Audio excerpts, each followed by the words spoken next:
Alright guys, this is an addendum to the Formula Project front shock video. I'm going to show you some stuff that I didn't get a chance to do in that video. And what I'm showing you right here is the parts that we replaced. And do go clockwise here. Shocks and associated parts like the spring isolator, and then the top mount and its isolator, the other shock, have the tie rod ends, outers, and then we have the lower control arm, both of these. I'm sorry, the tie rod ends are right here. These are the upper ball joints here. But I just wanted to show you some things here. First of all, the reason we changed the A-arms, well, it was mostly a matter of what labor costs would be and diminishing returns. If you look real close at this, a trained eye will see that it's not really much of a bushing left there.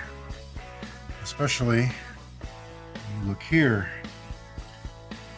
that bushing is toast, folks. I shouldn't be seeing any kind of metal like that. This side isn't much better. And this is the same case on both sides, kind of duplicated. Looking at the lower ball joint there, you can see same case, same thing, pretty much gone on one side, and this side isn't much better. If you look down, see there isn't much of a bushing left here either. The part that actually holds up into the frame, same case here.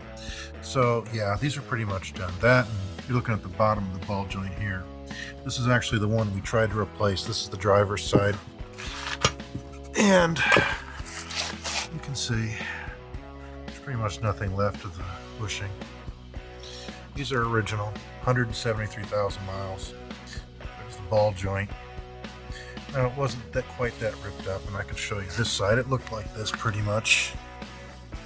This one had that little cover on it. That's nice. Tie rod ends.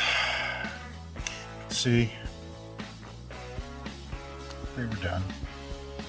The boot was gone, and they're kind of loose. You can actually feel it kind of move in a direction it really shouldn't be. It's got some up and down motion there. Same with this one.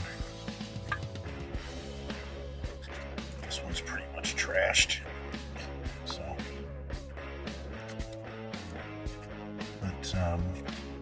So yeah, it was time. The upper ball joints. Let's see. So I'm grinding these out. These were ready to pretty much go. This one's almost frozen. And it's not too good. So yeah. Show you the condition of the upper shock mounts. This is the part that actually fits on the top. This is what actually mounts the top of the shock into the upper control arm. So these bolts here, these are the bolts that you actually see come up through the fender well. And there's the holes for the ones you put down in the fender well. See the condition of the insulator and the amount of rust. And this is an Arizona car. It's never been in snow. There's the lower insulator. This thing is the spring insulator. A lot of people forget this. And then they wonder why their spring was jumping around making a bunch of noise. Fits on just like that. And when I showed you in the video he was lining things up, this is one of the things he was trying to line up to keep in proper relation so that the spring wouldn't bounce around and potentially be an issue. Here's one where this actually fell out. Most of the time it sticks. You can see the amount of rust. Now it's not as bad as an East Coast car, but it's still pretty bad. And yes, there are left and right sides to this. They're slightly different. You can see this is where the spring actually mounts. You can see we've got some good amount of wear in here. So Same with this side. See, there's still a remnant of the factory sticker from the spring. And finally, the big fun in this. Told you these shocks were no good. Okay, watch. Let's do the famous compression test. You see, there's the rod. There's the shaft. I'm doing this with one hand.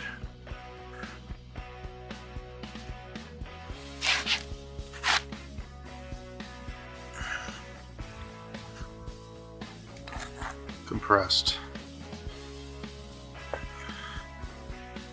Completely compressed. See? There's the other one uncompressed for comparison. That shock's had it. It's done. There's no saving it. Let's see what the other one does. This one's even worse. I barely have to touch it. See? If you heard that, you could actually hear the oil bubbling in it. Let's do that again.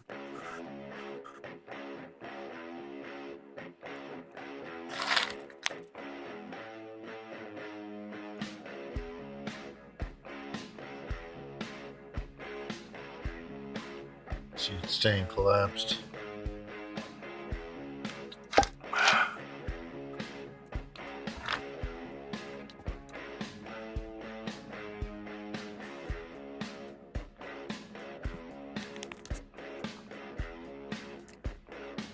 Let's see if we can make it.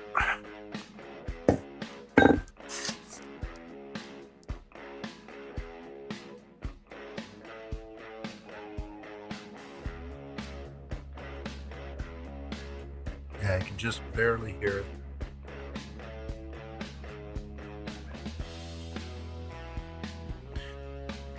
So that's it. That's the parts we replaced. These are the exact same shocks that I had on the car. So I didn't realize at the time. I thought I had the original decarbons. Because if you remember, I thought the original decarbons had a little dial knob on them too. Again, I set these to 6 for a setting, which is 1 mark past the halfway point for firmness. But, they're the same KYB EGX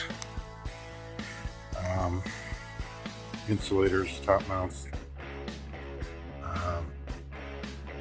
Pretty much, these are about 100 a piece. These shocks, about 50 a piece for the upper mounts. About 12 bucks a piece for the insulator. The inner insulator for the top mount is about $5. I had the parts list in the last video on what things cost. These lower control arms are about 100 a piece. Tie rod ends about 25 a piece, and these upper ball joints about 23 a piece. So when you're talking about labor, parts, all that stuff, you're talking, yeah, about $1,000. But I started collecting these parts at the end of March, so it's not like I did this all at once. I spread it out over a month or so. But anyway, that's what's been replaced. And today we went and got the car aligned. And in a minute, I'm going to show you something real interesting about that. Hang on. Okay, this is as promised. You know how you see those before and after pics of, like weight loss and, cleaning the stuff and all this stuff. Says, oh, it's so much greater after you use this thing. Okay, well, I'm doing this backwards. This is the after. This is the after of getting the alignment. And I'm going to show you just how important, very visually, an alignment is after getting anything done, especially the amount of suspension work I had done on your car. Let's look at before. It's literally bleeding. It's so far out of spec.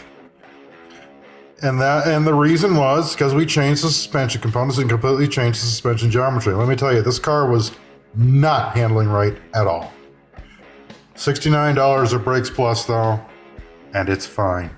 So I just wanted to add that in. It is important. Don't think you're going to get away without doing any alignments or stuff like that. You need to get the car aligned after any kind of suspension work like this.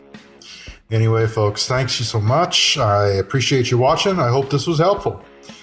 Have a wonderful day. Bye.